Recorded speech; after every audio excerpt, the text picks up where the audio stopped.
Good morning, gang. Friday. Yay. Not that it makes any difference to me at this point anyway, but for a lot of you guys, yay. I want to talk about something this morning and how it directly impacts us as preppers, non preppers, maybe some of the people out there who will say, you know what? Maybe this is something that I need to pay attention to. Something that's near and dear to all of us. Our money, okay? However much we have, be it a little, be it a lot, be it whatever. Okay? Now, y'all know I'm a big proponent of precious metals, primarily silver.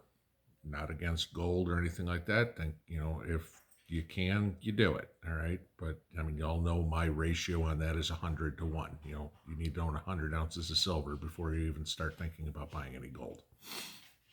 Personal opinion. Okay. But the issue comes in, and I've been following this for a while, and I know a bunch of you guys have too, is with the Biden nomination for the Comptroller of Currency, okay, Saule Omarova. Now, if you guys know what this position is or don't, I'll give you a real quick rundown. This is a Treasury Department position, and the Comptroller of the Currency is basically the one that oversees all the banks. Now, nobody's going to disagree that our banking system is not perfect, okay? If it was, we wouldn't have so many people filing bankruptcy. We wouldn't have 100 credit card offers in our inbox or in our mailbox every day, whatever it would be.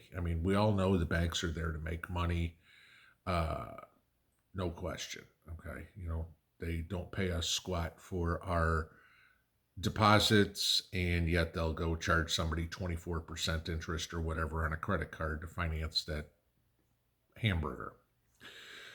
Yeah, there's issues with the banking industry. No question. However, what this whack job wants to do is completely insane. Now, I'm going to give you a little bit of background to her.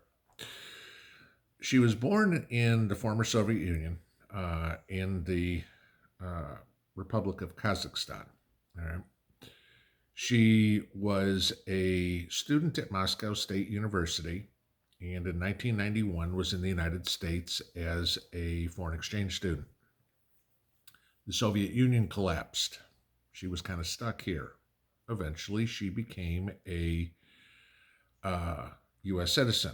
Okay, got a degree in law, has been teaching at Cornell for the longest time or whatever.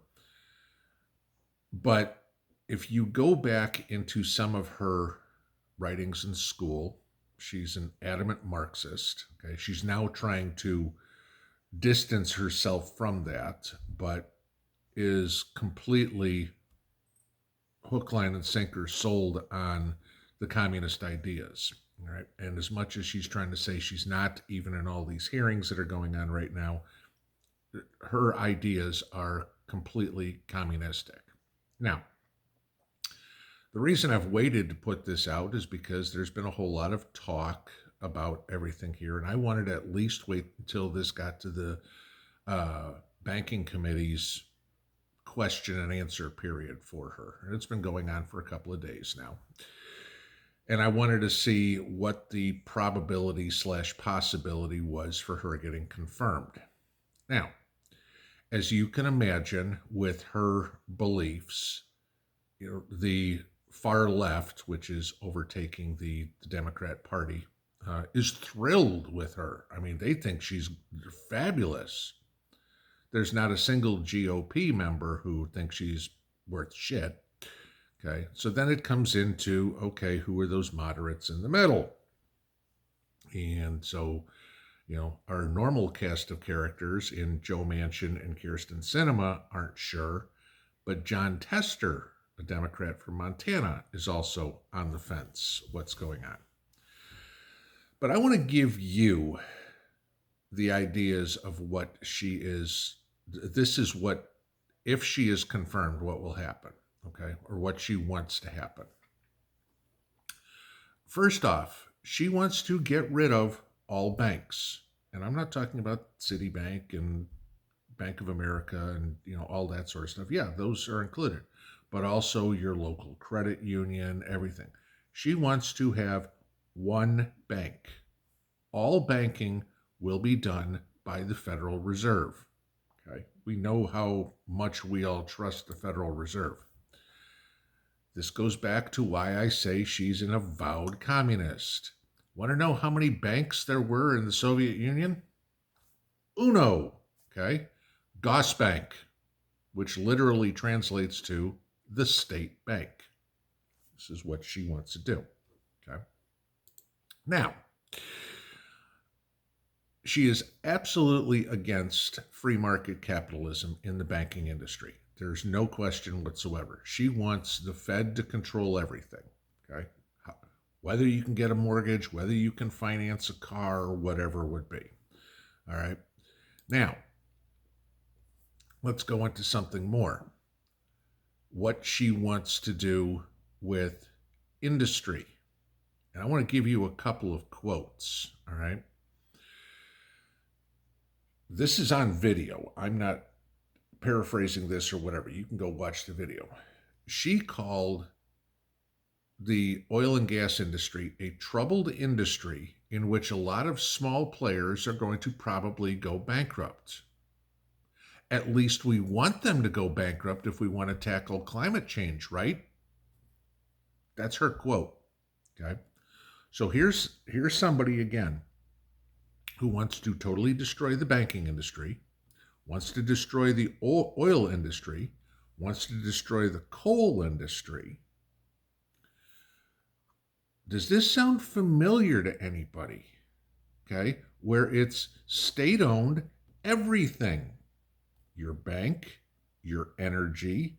Gee, what's next? Your housing? You'll own nothing and be happy. Okay? We'll tell you how much money you can have. We'll tell you how much electricity you can have. We'll tell you how much coal you can have, whatever it would be. Now, I'm going to give you something else. And you all know my background, okay? Been recruiting for nearly 20 years. Prior to that, I was a broker, okay? My background originally was all in finance. So this stuff makes sense to me, okay? In my first foray in recruiting, in my first 7 years of recruiting, because of my background, I recruited finance personnel, accounting personnel, that sort of stuff. I mean, anything from CPAs and CFOs down to, AP and AR clerks, you name it, depending on what my clients needed. But the interesting thing was, with any of these positions I filled, they all required, or almost all, I won't say all of them, not, some of the AP and AR clerks, no. But I mean, anything that was financial analysts, CFOs, controllers, whatever it is, they all had to have a security clearance check, okay, or a background check on their criminal record. I can remember 2 examples specifically, okay? One where I was working for TurboTax, Intuit. Okay? They wanted to hire a controller, and we found a guy who owed $100,000 in back taxes. They didn't hire him, okay? Worried he was going to be a threat, okay? I remember another one where this was up when I was up in Indiana, and there was a company in Kendallville, Indiana, and I was living in Fort Wayne at the time. And this woman had worked for city government and had embezzled, I don't remember exactly how much it was, hundreds of thousands. It might have got up to $1 million or whatever from the city. And she came in and, I didn't know who she was. And of course, I interviewed her, talked to her. She talked a good story. We ran a background check on her, found this, and go, there ain't no way in the world we're touching this woman with a 10-foot pole. Okay. That's what happens in companies. This is the federal government. This is the Department of the Treasury. Now, Omarova was caught and convicted of stealing $214 worth of merchandise at a TJ Maxx in 1995. And she admitted to it. She's not hiding this or anything like that. Okay. Now, $214 worth of stuff in 1995 is a hell of a lot more than it is now. Okay. And I had seen what it was, but it was belts and dresses and purse or stuff like that. She tried to stuff it all in her purse and walk out the, paid for a couple of things and tried to walk out the store, and security caught her immediately. So she has a history of theft. She has a history of being a Marxist communist. And the Potato Administration wants to put her in control of the currency of the United States. Does anybody else see this as a huge problem? Because this guy does. What I will say is this, and again, don't know. It's going to be pretty much up to Mansion Cinema and Tester to see if she gets approved. I have a tendency to think it won't happen because only one of them needs to say no. All right. I have a tendency to think this wouldn't happen, but I also thought that they weren't going to hire or weren't going to approve the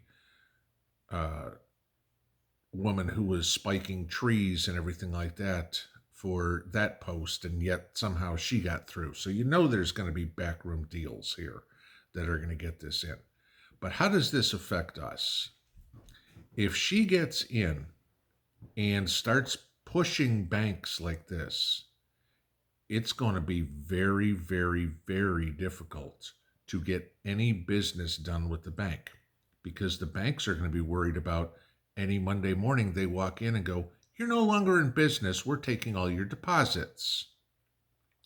This is another way that the World Economic Forum, the communist leaders of most of the countries in the world, including the United States, are trying to destroy the world economy. Guys, if she gets confirmed, I would be piling money as fast as I could into precious metals, something that's going to have value, because this woman could single-handedly destroy the dollar quickly if she wants to kill the banking industry and the energy industry, and she'd have the power to do that. Food for thought for Friday morning, guys, but pay close attention to this one. It's in committee now. Not big surprise how she'll get out of committee, because there's more Democrats on the committee than there are Republicans. But when this goes to floor vote, you think that what's going on with Kyle Rittenhouse is going to change your life? This is huge. If just like I said in Austria yesterday, with Austria all of a sudden electing the first communist mayor, we're looking at appointing, again, remember, not elected here, appointing a communist to run our currency system. That should scare the crap out of you. Pinball out.